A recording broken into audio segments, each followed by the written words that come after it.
Judiciário, Legislativo e Executivo. O que são? O que comem? Onde vivem os três poderes da política nacional brasileira?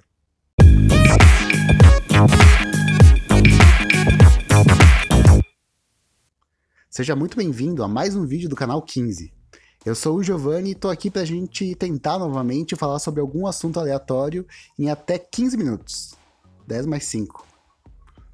E antes desse vídeo começar, eu já vou pedir pra ti fazer tua inscrição aqui no canal, pra dar like e pra dar dislike se gostou ou não do vídeo, e também pra comentar, pra deixar algum assunto aqui pra gente falar nos próximos vídeos. Isso é muito importante porque me ajuda com pautas.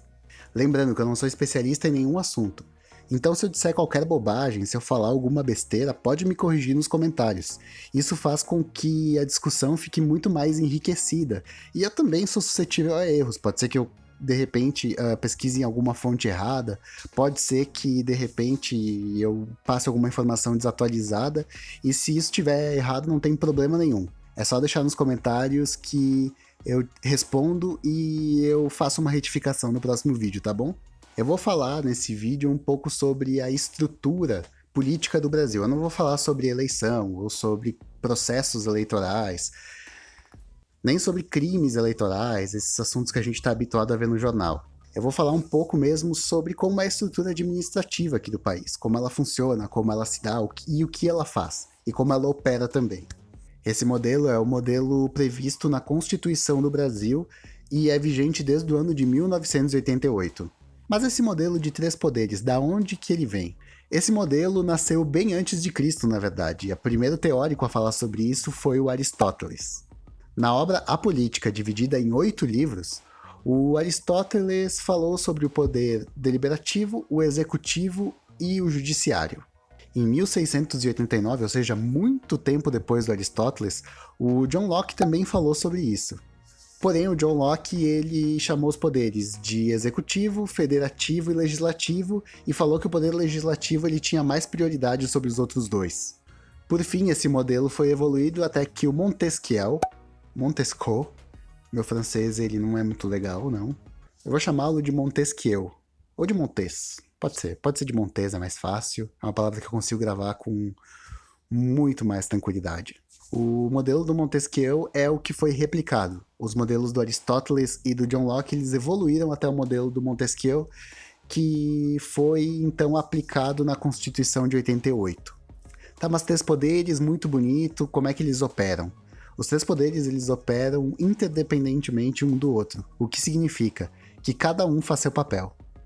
Eles dependem um do outro para o trabalho, mas as decisões são tomadas única e exclusivamente por cada um dos três poderes. Isso é importante para que não haja uma centralização de poder em um dos poderes, e que para o interesse de um poder não seja maior que o interesse do outro poder. Bom, eu vou começar falando então um pouco do poder judiciário. O poder judiciário eu prefiro falar sobre ele antes porque ele é o único que o nosso voto ele não tem um impacto tão direto assim. Mas por que o nosso voto ele não tem um poder tão direto no poder judiciário?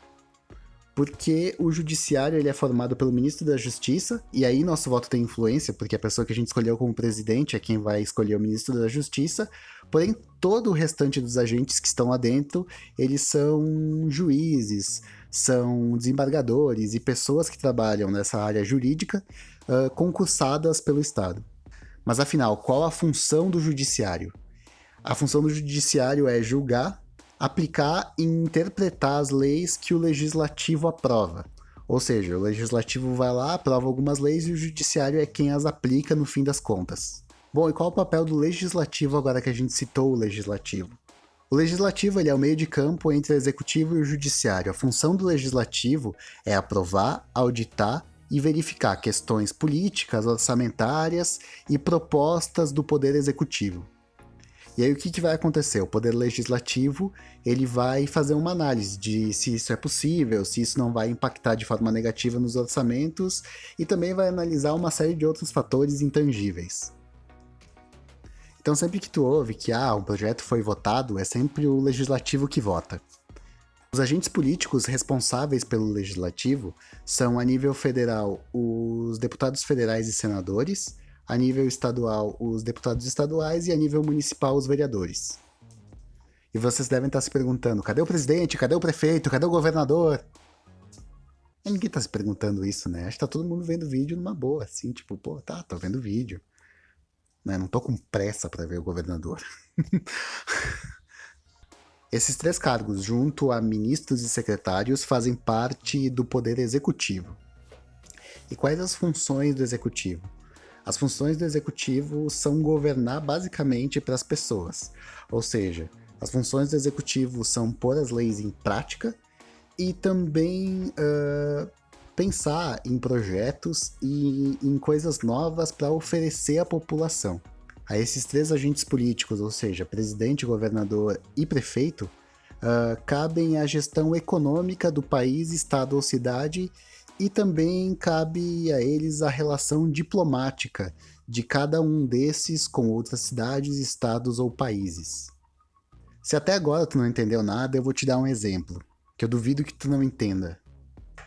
Vamos supor que deu a louca no Brasil e a gente elegeu o Yudi como presidente. E aí o primeiro projeto que o Yudi pensa é, pô, assumir agora a presidência do Brasil, o que eu faço? Já sei, vai ter um PlayStation por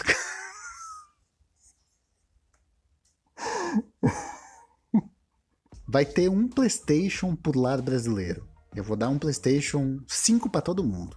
Pô, podia pensar nisso, né? O pessoal do executivo. Pá, eu seria bem feliz com o Play 5 aqui em casa.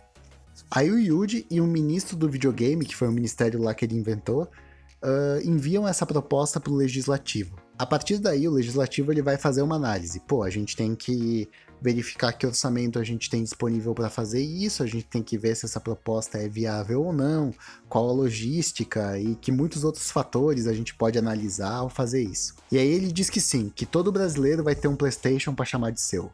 E aí, aprovado esse projeto, o que o judiciário faz? O judiciário ele começa a aplicar essa lei. Então ele transforma isso em lei e os poderes executivos de cada local vão movimentar os seus pauzinhos para fazer isso acontecer.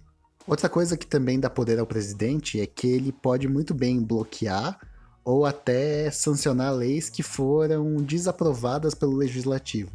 Então, o que pode acontecer é que o Yuji, depois que foi aprovada a lei do PlayStation, ele chegou lá e pensou, poxa, mas isso não vai dar certo. E ele pode bloquear essa ação. Ou no caso do legislativo também não ter aceitado a lei do PlayStation, ele pode chegar lá, dar uma carteirada e dizer, não, a gente vai ter PlayStation aqui. Ficou simples de entender depois do exemplo do PlayStation, né? Porque a gente simplesmente pegou um monte de teoria e aplicou na prática. Até aqui, o que tu acha? Tu entendeu como funciona essa questão do governo? Se sim, tu concorda com ela? Tu concorda com essa estrutura, com os 3 poderes e acha que eles caminham do jeito certo se funcionarem dessa forma? Deixa nos comentários que eu vou dar uma lida e, se possível, eu vou responder também.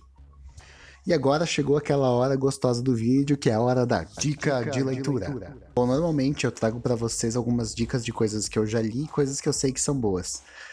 Nesse caso, eu não vou conseguir trazer muitas referências bibliográficas tão legais de se ler, porque existem muitas coisas técnicas sobre esse assunto. O que também é legal, porque esses livros técnicos, eles envolvem bastante pesquisa e bastante tempo na busca da informação mais precisa possível. Então, os livros técnicos, eles também têm muito valor. Eu vou começar pelo Separação de Poderes.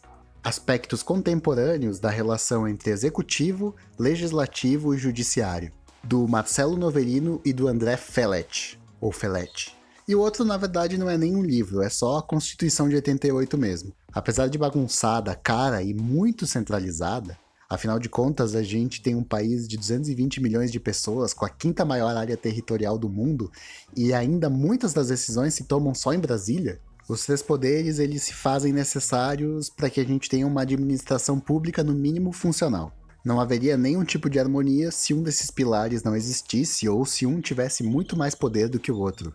Afinal de contas, executivo, legislativo e judiciário, juntos, atuam para o bem da sociedade em geral. E aí, qual a tua opinião sobre esse vídeo? Eu consegui de fato explicar muitas coisas das quais tu veio procurar quando pesquisou sobre isso? Ou de repente faltou alguma informação e tu quer deixar isso nos comentários? Se tu me aguentou até aqui, eu vou pedir para que, além de se inscrever e curtir e também comentar aqui embaixo, eu vou pedir para que tu siga os canais nas redes sociais que estão aparecendo aí na tela. É por lá que vocês vão ter atualizações sobre quais são os próximos vídeos e também um conteúdo exclusivo que só vai ter lá. Portanto, sigam o canal 15 nas redes sociais, que novamente eu vou colocar aqui na tela, 2 vezes vou colocar aqui. Inclusive, meu Twitter não tem nenhum seguidor, então se vocês quiserem seguir no Twitter, eu vou ficar bem feliz. Muito obrigado pela audiência de vocês e um beijo.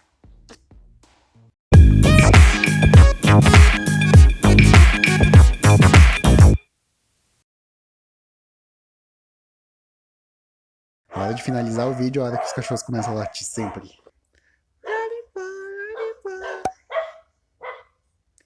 Meu nome é Júlia. Bom, muitas vezes... Ah, mas não dá. Não tem como, não tem condição.